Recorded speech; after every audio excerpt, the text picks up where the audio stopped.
Now, in my opinion, the stocks and shares ISA is almost like a cheat code that the UK has given us. It allows us to put in up to £20,000 per tax year, and no matter how large our accounts grow, when we want to withdraw it, we don't have to pay dividends tax and capital gains tax and other taxes. Now, this makes it ideal if you want to retire early or actually live your life on your own rules. However, for most people, they want to at some point get onto the property ladder. So is the lifetime ISA potentially better than the stocks and shares ISA? Why have I not gone for, both the lifetime ISA and the stocks and shares ISA? With a lifetime ISA, you can put in only £4,000 per year, which gives me £16,000 in my stocks and shares ISA to put in. Now, in case you don't know what a lifetime ISA is, it's a government-backed scheme that allows younger people to, invest or save for a house. Now, the headline thing is if you deposit £4,000 in a single tax year, the government will give you a bonus of £1,000. This is a 25% bonus, just in cash, just like that, free of charge, no strings attached, right? Well, actually, the reason why I don't is because of these strings. Now, with the stocks and shares ISA, there's almost no strings attached. You deposit, £20,000, put them into investments, and when you're ready to withdraw, you can just withdraw it, no taxes. And my favorite broker for a stocks and shares ISA is Trading 212. And if you would like to sign up to Trading 212 and receive a free fractional share worth up to £100, then all you have to do is to follow the link in the description box down below. Now, alternatively, if you've already signed up to Trading 212 over the past 10 days but haven't received your free fractional share, then all you have to do is to press the 3 horizontal line menu over here. Scroll all the way down until you see the section use promo code. And in this section, just use the code JUBAIR and you should receive a free fractional share. Personally, I have been depositing into stocks and shares ISA since 2021. So it's been actually 5 years worth of deposits. So for each of those years, I maxed out my stocks and shares ISA allowance, so £20,000 straight into them. I didn't put any into a lifetime ISA or anything like that. By the way, if you're wondering, I do have another 2 stocks and shares ISAs somewhere else. So the full £100,000 didn't just go in here. And that's the beauty of having different stocks and shares ISAs. However, going back to the lifetime ISA, there are so many reasons as to why I didn't even consider it. Now, for me, the terms and conditions are just too much. It becomes very inflexible. Now, you have to open your lifetime ISA before you are 40. So I'm in my 30s. So if I wanted to, yes, I would have enough time. However, after I'm 50, I can no longer deposit into that. So it doesn't give me that many years to deposit into a lifetime ISA. Bear in mind, the maximum amount you can put in is £4,000. So I can put £4,000 into a lifetime ISA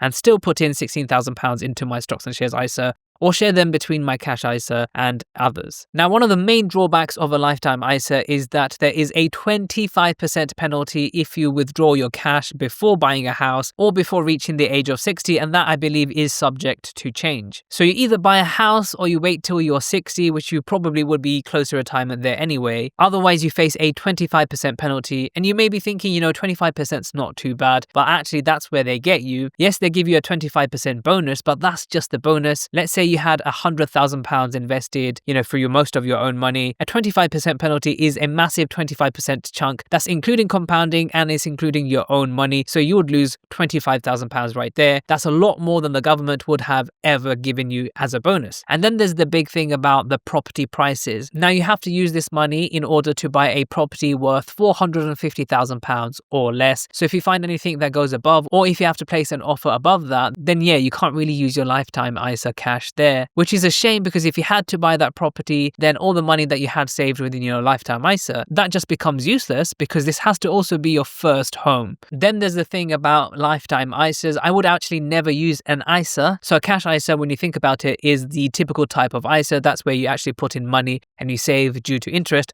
I would never use that because I believe over the long term, cash is one of the worst investments you can make. Obviously, apart from emergency funds, they're great for that. So why have I never used a lifetime ISA in addition to using a stocks and shares ISA? Because like I said before, you can have both. So the thing with lifetime stocks and shares ISAs is, yeah, they're very similar to the stocks and shares ISA like you've seen on Trading 212. However, because they are a specific type of ISA with specific requirements, they do have additional fees that the stocks and shares ISA doesn't have. For example, if I use Money Supermarket to actually check out different type of lifetime ISAs, you can see that the choices are very limited. Trading 212, for example, does not have a lifetime ISA. That's also quite a big part of why I don't have a lifetime ISA. My favorite brokers just don't do them, unfortunately. You can see Doddle by AJ Bell actually does this. Now, when it comes to lifetime stocks and shares ISAs, there are, so many different caveats. For example, the minimum direct debit is £25. With Trading 212, you can invest £1 into your stocks and shares ISA. And if you don't feel like it, you don't have to do anything more than that. There's also usually an account fee, which really gets me. And that's one of the reasons I've never used a lifetime stocks and shares ISA. I just don't want to pay the account fee. For example, on Trading 212, there are no account fees, although other fees may apply, for example, ETF fees and foreign exchange fees. Then we have Hargreaves Lansdown here. As you can see, you need to do a £100 lump sum or a £25 regular payment. Again, the inflexibility of a lifetime stocks and shares ISA compared to the flexibility of the stocks and shares ISA, for me, just makes the stocks and shares ISA way more attractive. Again, Hargreaves Lansdown also has an annual fee. I just don't want to do that. Imagine building up a really big portfolio, 6 or 7 figures, and then having to pay that annual fee. Even if it's capped, it just doesn't feel right to me compared to a stocks and shares ISA. You can see even JP Morgan has their extra fees compared to a stocks and shares ISA from various providers that will give you, no account fees. So yeah, given all those terms and conditions for a lifetime stocks and shares ISA, I would just prefer to have the stocks and shares ISA, enjoy my flexibility. Yes, I'm not getting the £1,000 per year government bonus, which could really, really help. Imagine over 10 years, that's a £10,000 extra contribution just for free. Imagine the compounding on that is absolutely ridiculous. I could do £4,000 into a lifetime stocks and shares ISA, get the bonus, so that's £5,000, and then add another £16,000 into my stocks and shares ISA. That's £21,000 contributed towards my ISAs for every tax year. Yes, I could do that, but just the hassle of going through a lifetime stocks and shares ISA just puts me off really. So make sure to check out some of my other videos, and I'll see you in the next video.